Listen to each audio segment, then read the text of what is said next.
নেতাকে নিয়ে আমরা এসেছি। ওনার মায়ের পাশে উনি দাঁড়িয়েছেন, জাতির পাশে দাঁড়িয়েছেন এই ক্রান্তিকালে। আজকে আমাদের গণতন্ত্রের মা, বাংলাদেশের পরপর 3বার নির্বাচিত প্রধানমন্ত্রী, যার সারাটা জীবন উৎসর্গ করেছেন। যেদিন রাজনীতিতে পদার্পণ করেছেন সেই দিন থেকে জাতির জন্য, জাতির কল্যাণের জন্য, দেশের গণতন্ত্রের জন্য, আইনের সুশাসনের জন্য উনি নিজেকে উৎসর্গ করেছেন। সেই আপসীর নেত্রী, গণতন্ত্রের জননী, দেশমাতা বেগম খালেদা জিয়া আজকে আমাদের মধ্যে নেই। উনি আমাদের মা, উনি আমাদের নেত্রী।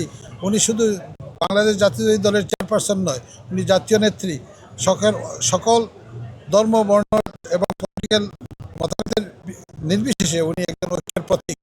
সেই নেত্রী আজকে ছেড়ে চলে গেছেন আল্লাহর কাছে। আল্লাহ ওনাকে মহব্বত করেছেন, আল্লাহ ওনাকে জান্নাতুল ফিরদৌসে স্থান দেন। উনি দীর্ঘদিন অসুস্থ ছিলেন। আমরা ওনার জন্য, গোটা জাতি সবসময় ওনার জন্য দোয়া করেছে, ধর্ম বর্ণ নির্বিশেষে।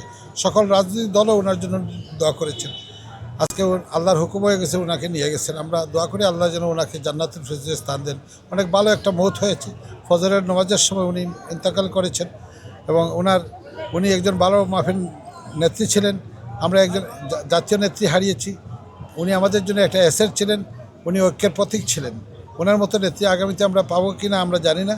তবে আল্লাহ ওনাকে ওনার কৃতকর্মের জন্য, যেসব ভালো কাজ করেছেন সেসব কাজের জন্য ওনাকে আল্লাহ রাব্বুল আলামিন জান্নাতুল ফেরদৌসে স্থান দেন। আমি মাহিদুর রহমান, বিএনপি চেয়ারপারসনের উপদেষ্টা, সাবেক যুক্তরাজ্য বিএনপির সফল সভাপতি ছিলাম এবং আন্তর্জাতিক বিষয় সম্পাদক কেন্দ্রীয় বিএনপি ছিলাম।